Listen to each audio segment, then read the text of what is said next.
નમસ્કાર વિદ્યાર્થી મિત્રો, ધોરણ 9 સામાજિક વિજ્ઞાન પાઠ 1ના પ્રથમ લેક્ચરમાં આપણે ભારતમાં વિદેશી પ્રજાનું આગમન ક્યારે અને કોના સમયમાં થયું તે અને કેવા કેવા સત્તા વિગ્રહો થયા તેનો અભ્યાસ કર્યો. હવે બીજા લેક્ચરમાં આપણે પ્લાસીનું યુદ્ધ, બક્સરનું યુદ્ધ અને કંપની શાસનનો વિકાસ આ 3 ટોપિક પર ચર્ચા કરીશું. તો પ્રથમ જોઈએ તો પ્લાસીનું યુદ્ધ.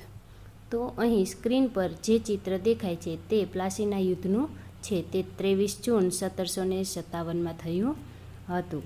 તેની આપણે વિગતે ચર્ચા કરીએ. પ્લાસીનું યુદ્ધ તો કે બંગાળમાં સિરાજ ઉદ્દૌલાનું શાસન હતું.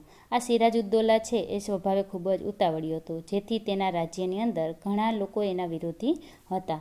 ઈસ્ટ ઇન્ડિયા કંપનીએ કોલકાતાની પોતાની કોઠીના રક્ષણના બહાને તેની ફરતે કિલ્લેબંધી કરી. એટલે કે ઈસ્ટ ઇન્ડિયા કંપનીએ કોલકાતાની અંદર જે પોતાની કંપની સ્થાપી હતી તેના રક્ષણ માટે તેણે કોઠીને ફરતે કિલ્લેબંધી કરાવી હતી. પરંતુ ઉતાવળિયો સ્વભાવ ધરાવતા બંગાળના નવાબ સિરાજ ઉદ્દૌલાએ આ કિલ્લેબંધી તોડી નાખી. એટલે કે સિરાજ ઉદ્દૌલા છે એ અંગ્રેજોની આ ખટપટો જાણતો હતો, તેથી તેણે શું કર્યું કે આ કિલ્લેબંધી છે એ તોડી નાખી. હવે આ સમાચાર ચેન્નઈમાં પહોંચતા કંપનીને મદદ કરવા રોબર્ટ ક્લાઇવના નેતૃત્વ નીચે ત્યાંનું સૈન્ય કોલકાતા આવી પહોંચ્યું. એટલે કે આ સમાચાર મળતા ચેન્નઈના ગવર્નર બંગાળના અંગ્રેજોને મદદ કરવા માટે રોબર્ટ ક્લાઇવને નાનકડું લશ્કર લઈને મોકલે છે. હવે કંપનીનું સૈન્ય શક્તિશાળી હોવા છતાં નવાબને પરાજય આપી શકે તેમ ન હોવાથી તેમણે કાવતરું ઘડ્યું. એટલે કે અંગ્રેજો સિરાજ ઉદ્દૌલા સાથે ડાયરેક્ટ લડાઈ કરે તો તેને હરાવી શકે એમ હતા નહીં. એટલે તેણે નવાબને હરાવવા માટે એક કાવતરું ઘડ્યું. આ કાવતરામાં તેણે મીર જાફર અને શેઠ અમીચંદને સામેલ કર્યા. હવે કાવતરું એ હતું કે ક્લાઇવ છે એ નવાબના સેનાપતિ મીર જાફરને બંગાળનો નવાબ બનાવવાની લાલચ આપે છે. અને એ ઉપરાંત રાજ્યમાં બીજા પણ જે નવાબના વિરોધી હતા એને પણ લાલચ આપી પોતાના પક્ષમાં લઈ લે છે. અને સાથોસાથ કંપનીને નવાબ કનડગત કરે છે. એવા બહાના સાથે પ્લાસીના મેદાનમાં યુદ્ધ જાહેર કર્યું.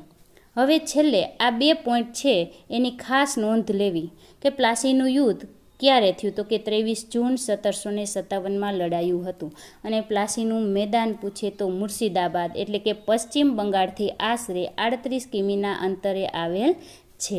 આ 2 પોઈન્ટ છે તમને એક વાક્યમાં પણ પૂછી શકાય. હવે આ જે યુદ્ધ જાહેર થયું એમાં સિરાજ ઉદ્દૌલા છે એ હારી ગયો. એટલે કે દગાથી એમનું ખૂન કરવામાં આવ્યું. ક્લાઇવના કાવતરાથી યુદ્ધ અડધા દિવસમાં જ પૂરું થયું. આમ ઈસ્ટ ઇન્ડિયા કંપનીના રાજ્ય વિસ્તારમાં વધારો થયો. મીર જાફરને બંગાળનો નવાબ બનાવવામાં આવ્યો, પરંતુ તેના બદલામાં તેણે અંગ્રેજોને 24 પરગણાની જાગીર આપવી પડી. આમ પ્લાસીના યુદ્ધ દ્વારા ભારતમાં ઈસવીસન 1757માં અંગ્રેજી સત્તાનો પાયો નંખાયો. હવે તમને આ ટોપિકમાંથી પ્રશ્ન પૂછાય કે પ્લાસીના યુદ્ધ વિશે માહિતી લખવું, તો તમારે આ ટોપિક સમજીને લખવાનો રહેશે. ત્યારબાદ આવે છે બક્સરનું યુદ્ધ. તો કે અંગ્રેજોએ મીર જાફરને બંગાળનો નવાબ બનાવી તેની પાસેથી ઘણું ધન મેળવ્યું. એટલે કે પ્લાસીના યુદ્ધ પછી અંગ્રેજોએ મીર જાફરને બંગાળનો નવાબ બનાવી અલગ અલગ લાલચ આપી ઘણું ધન મેળવી લીધું. પરંતુ અમુક સમય બાદ મીર જાફર છે એ અંગ્રેજોની કેટલીક બાબતોનો વિરોધ કરવા લાગ્યો હતો. આથી વધુ અધિકારો મેળવવાની લાલચમાં અંગ્રેજોએ મીર જાફરને ખસેડી મીર કાસિમને નવાબ બનાવી દીધો. પરંતુ મીર કાસિમ છે એ વધારે મહત્વાકાંક્ષી સાબિત થયો, કેમ કે મીર કાસિમ છે એ જ્યારથી નવાબ બન્યો ત્યારથી કંપનીને પરેશાન કરવા લાગ્યો હતો, જેના કારણે કંપનીને તેનો ડર લાગવા લાગ્યો. તેથી તેમણે મીર કાસિમને ઉથલાવી ફરીથી મીર જાફરને બંગાળનો નવાબ બનાવ્યો. આથી આક્રોશે ભરાયેલ મીર કાસિમ અવધના નવાબના શરણે ગયો. એ સમયે ત્યાં મુઘલ બાદશાહ શાહ આલમ પણ ત્યાં આવ્યો હતો. આમ ત્રણેય સંયુક્ત રીતે કંપની સામે યુદ્ધ જાહેર કર્યું. એટલે કે મીર કાસિમ, મુઘલ શહેનશાહ શાહ આલમ અને અવધના નવાબના સંયુક્ત લશ્કરે સાથે મળી અંગ્રેજો સામે યુદ્ધ કર્યું. 22 ઓક્ટોબર 1764માં બક્સર મુકામે સંયુક્ત સેના અને ઈસ્ટ ઇન્ડિયા કંપની વચ્ચે યુદ્ધ થયું, જે તમને એક વાક્યની અંદર પણ પૂછી શકાય. જેમાં સંયુક્ત સેનાનો પરાજય થયો અને કંપનીને બંગાળ, બિહાર અને ઓરિસ્સાની દીવાની સત્તા પ્રાપ્ત થઈ.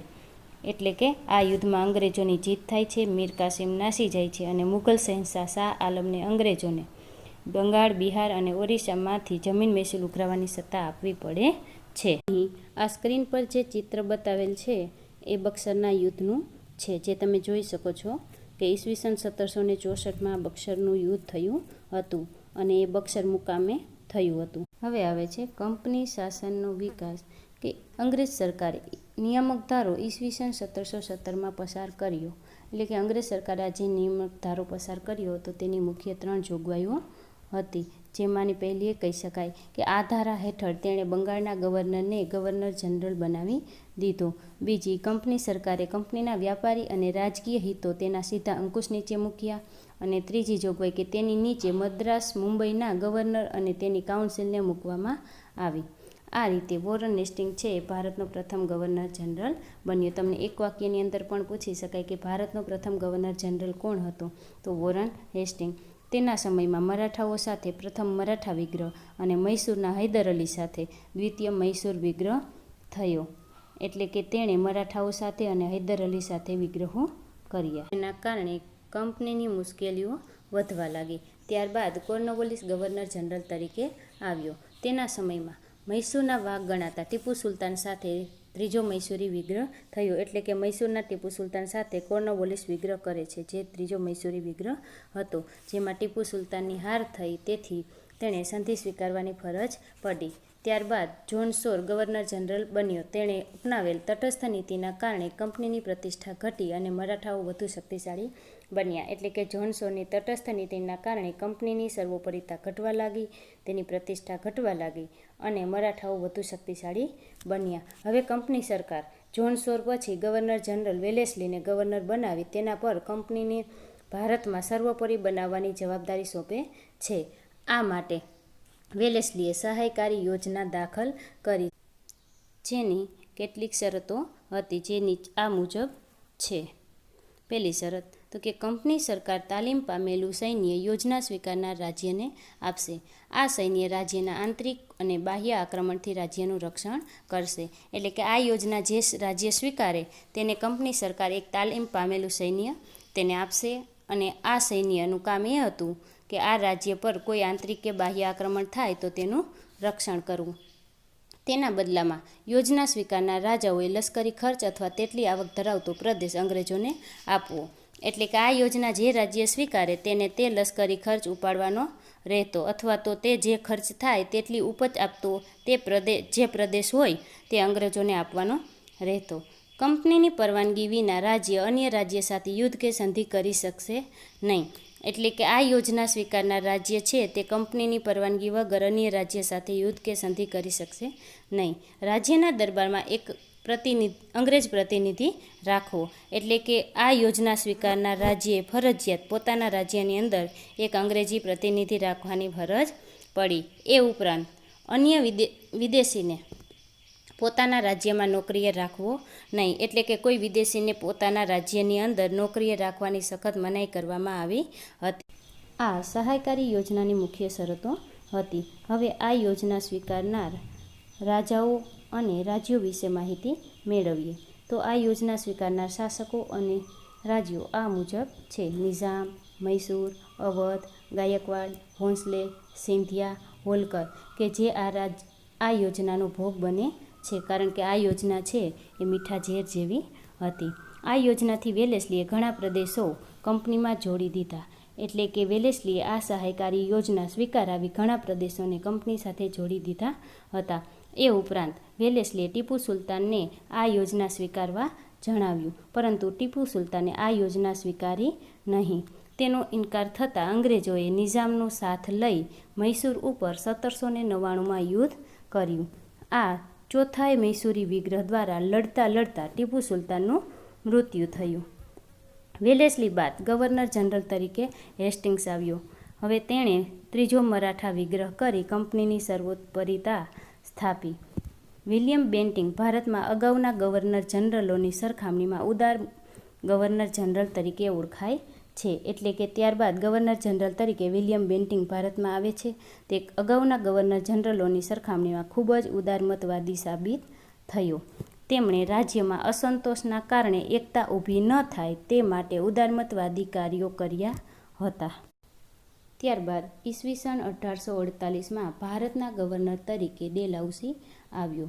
તે ઉગ્ર સામ્રાજ્યવાદી માનસ ધરાવતો હતો, તેથી તેણે કંપનીના રાજ્ય વિસ્તાર વધારવા જીત જપ્તી અને ખાલસા નીતિ અપનાવી. એટલે કે તેણે પોતાના સામ્રાજ્યનો વિસ્તાર વધારવા જીત જપ્તી અને ખાલસા નીતિ અપનાવી હતી. તેણે આ નીતિ દ્વારા ભારતમાં અનેક દેશી રાજ્યોને કંપનીના પ્રદેશો સાથે જોડી દઈ અંગ્રેજ સામ્રાજ્યનો ખૂબ જ વિસ્તાર કર્યો.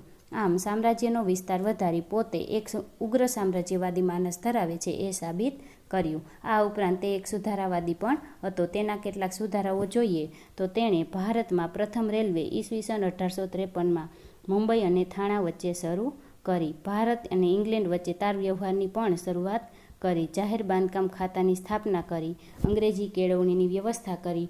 આ ઉપરાંત વિધવા પુનર્વિવાહ અને બાળ લગ્ન પ્રતિબંધક ધારો પણ તેના સમયમાં પસાર થયો. આમ ડેલહાઉસી સુધારાવાદી ગવર્નર જનરલ પણ કહી શકાય. છેવટે ઈસવીસન 1757ના પ્લાસીના યુદ્ધથી શરૂ કરીને 100 વર્ષના ગાળામાં કંપનીની સત્તાનો ખૂબ જ વિસ્તાર થયો, પરંતુ તેની સાથે સાથે તેણે ભારતના રાજ્યોના અસંતોષનો સામનો પણ કરવો પડ્યો. છેવટે આ અસંતોષ 1857ના ભારતના પ્રથમ સ્વાતંત્ર્ય સંગ્રામ સ્વરૂપે બહાર આવ્યો. આટલી સમજૂતી મેળવ્યા બાદ આ લેક્ચર અહીં સમાપ્ત થાય છે. આ યુનિટની બાકી રહેતી માહિતી આપણે આવતા વિડીયોમાં જોશું. તો હવે આજનું હોમવર્ક નોંધી લો કે આજનું હોમવર્ક છે પીડીએફમાં આપેલા પ્રશ્નો 2 વાર લખી પાકા કરવાના રહેશે.